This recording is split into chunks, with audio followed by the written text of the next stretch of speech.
Welcome to AK TV news. నిజం నిప్పు లాంటిది.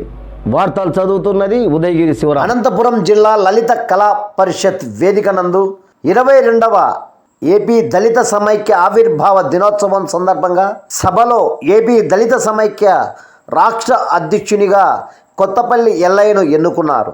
రాష్ట్ర కార్యదర్శిగా రామాంజనేయులు ఎన్నుకున్నారు. వీరికి ఏకే టీవీ న్యూస్ ఛానల్ తరపున ప్రత్యేక ధన్యవాదాలు తెలుపుతూ, కొత్తపల్లి ఎల్లయ్య దళిత సమస్యల కోసం నిరంతరం పోరాడుతున్న వ్యక్తి. ఆ పోరాట పటిమను చూసి పందిరి అంజయ్య గౌరవపదంగా ఈ పదవిని ఇచ్చారు. కొత్తపల్లి ఎల్లయ్య వారికి ధన్యవాదాలు తెలుపుతూ, నా మీద ఇంత బాధ్యత పెట్టినందుకు, ప్రతి ఒక్క దళితుల సమస్యలను పరిష్కార దిశగా పయనిస్తూ వారి సంక్షేమమే నా సంక్షేమంగా భావిస్తూ కష్టాలలో తాను వెంట ఉంటూ వారి కష్ట సుఖాలను తొలగేంత వరకు పోరాడతానని సభలో మాట్లాడారు.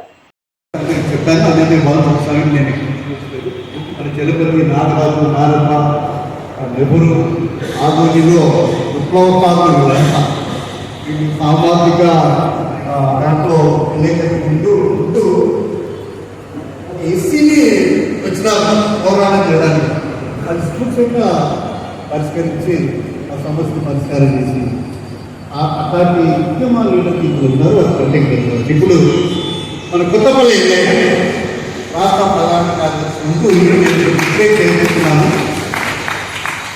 రాష్ట్ర అధ్యక్షుడిగా నేను నా పదవి నుంచి విరమించుకుంటూ రాష్ట్ర అధ్యక్షుడిగా ఈయనకి అందించడానికి ఈ సమావేశం మీకు చెప్పడానికి ఏర్పాటు చేశాను. ఆ బాధ్యతలు చివర నేను తీసుకోవాల్సిందిగా నేను కోరుతా ఉన్నాను. అది కూడా ఈ స్థితిలో తెలియజేయాలి అధికారాన్ని. ఈ సంఘాన్ని ఆంధ్రప్రదేశ్ సమైక్యంలో తీసుకెళ్ళాలి. నేను పెరిగేదాన్ని ప్రకటిస్తాను. ఓకే, అది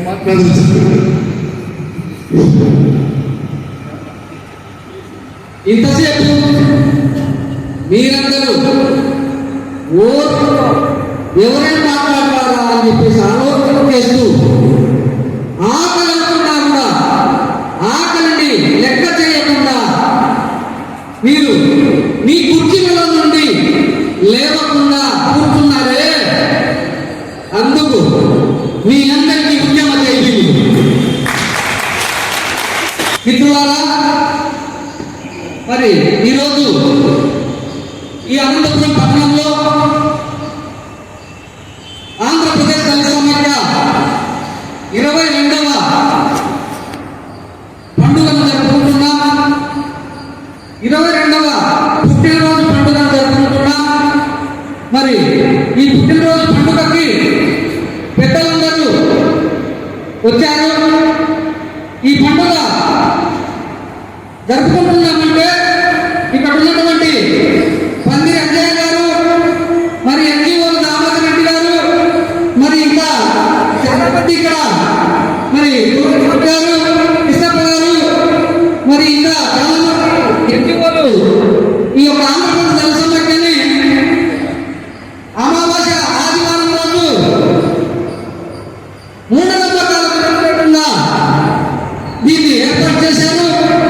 మరి అలాగే కట్టా సాంబశేఖర్ అనే ఆయన కూడా ఈ ఎన్జిఓలో ఇక్కడ ఈ సంఘాన్ని ఏర్పాటు చేసేదానికి పనిచేశారు.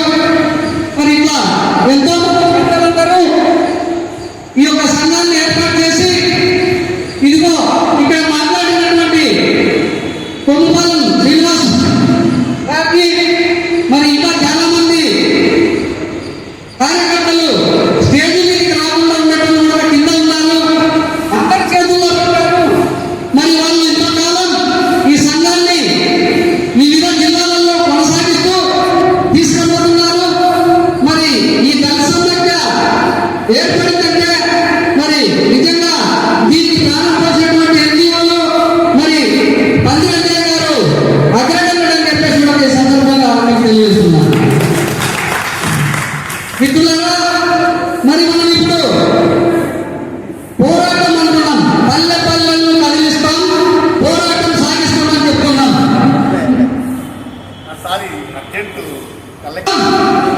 పోరాటం చేస్తాం, ప్రార్థన గీతంలో పాడుకున్నాను. మరి ఆ ప్రార్థన గీతం ఏమాత్రం అబద్ధం కాకుండా ఆ ప్రార్థన గీతంలో చెప్పినటువంటి మాటని ఏమాత్రం అబద్ధం కాకుండా భూ సమస్యల మీద పోరాటం చేసింది ఆంధ్రప్రదేశ్ దళిత సమైక్య. అంటరానితనం మీద పోరాటం చేసింది ఆంధ్రప్రదేశ్ దళిత సమైక్య. దాడుల మీద పోరాటం చేసింది ఆంధ్రప్రదేశ్ దళిత సమైక్య. ఎన్నో విజయాలు సాధించింది ఆంధ్రప్రదేశ్ దళిత సమైక్య అని చెప్పేసి కూడా మీ అందరికీ తెలియజేస్తున్నాను. ఆంధ్రప్రదేశ్ సమైక్య చేసినటువంటి భూ పోరాటంలో 11,000 ఎకరాల భూమి లేని దళితులకు పంపిణీ చేయించింది పోరాటం ద్వారానే అని చెప్పేసి కూడా మీకు ఈ సందర్భంగా గుర్తు చేస్తున్నాను. మరి అంతేకాకుండా మరి మనం ఇక్కడ ఉన్నటువంటి అజెండాలో చాలా అంశాలు పెట్టుకున్నాం. ఆంధ్రప్రదేశ్ దళిత సమైక్య ఆకలి అస్పృశ్యతలపై పోరాటం, హక్కులు అధికారం మా లక్ష్యం అని ఒక నినాదంతో ఒక సిద్ధాంతంతో ముందుకెళ్తుంది. మరి నేను చెప్తున్నా మిత్రులారా, ఈ అధికారం అనేది ఆంధ్రప్రదేశ్ దళిత సమైక్య సిద్ధాంతంలో ఉంది కదా. మరి ఈ అధికారం అంటే ఊరికనే రాదు.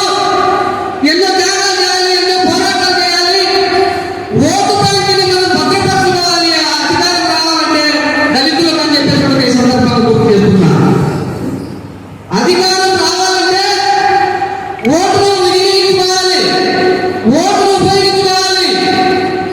డాక్టర్ బాబాసాహెబ్ అంబేద్కర్ గారు మనకు ఓటని ఆయుధం ఇచ్చారు.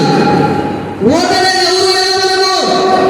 చాలా మంది పెద్దలు ఓటు ఎవరికి ఇవ్వాలని చెప్పేసి ఆలోచన చేసినప్పుడు లండన్లో జరిగింది 1932లో ఈ విషయం.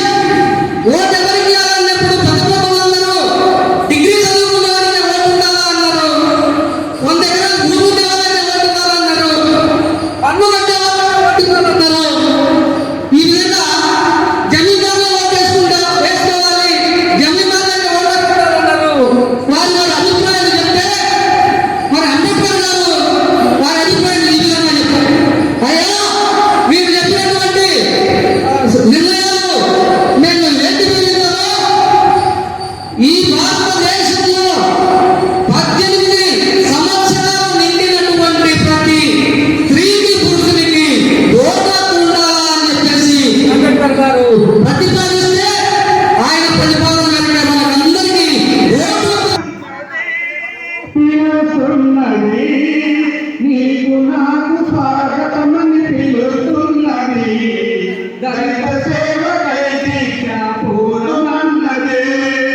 దళిత సమకవేదిగా, దళిత జాతికి ఎదిగా, దళిత సమకవేదిగా, దళిత జాతికి ఎదిగా, జనంలోని నగరగా కలిపిన రోజుగా పిలుస్తున్నది, పిలుస్తున్నది. నీకు నాకు స్వాగతమని పిలుస్తున్నది. దళిత సేవకై దీక్ష పూర్ణమన్నది. ప్రకృతిలో కథలు ఎన్నో ఇదిగా, మరెందరో మహనీయుల వేదిక, మహనీయుల వేదిక, మరెందరో త్యాగతనుల కోరిక. లక్షలాది మానవీయులుగా మార్పుదారు మేధావుల కలయిక, చైతన్యపు గీతిక పిలుస్తున్నది, పిలుస్తున్నది. నీకు నాకు స్వాగతమని పిలుస్తున్నది. దళిత సేవకై దీక్ష పూర్ణమన్నది. తరతరాల చాందస్తాల పావాలు, మూఢత్వంతో జరుగును ఘోరాలు. తరతరాల చాందస్తాల పావాలు, మూఢత్వంతో జరుగును ఘోరాలు. ఎన్నేళ్ళని కర్షిస్తూ సమాజాన్ని సంస్కరించబోనెను, మనల నేల కొలిపెను. పిలుస్తున్నది, పిలుస్తున్నది. నీకు నాకు స్వాగతమని పిలుస్తున్నది. దళిత సేవకై దీక్ష పూర్ణమన్నది. ఇలాంటి వార్తల కోసం చూస్తూనే ఉండండి మీ ఏకే టీవీ న్యూస్, నిజం నిప్పు లాంటిది.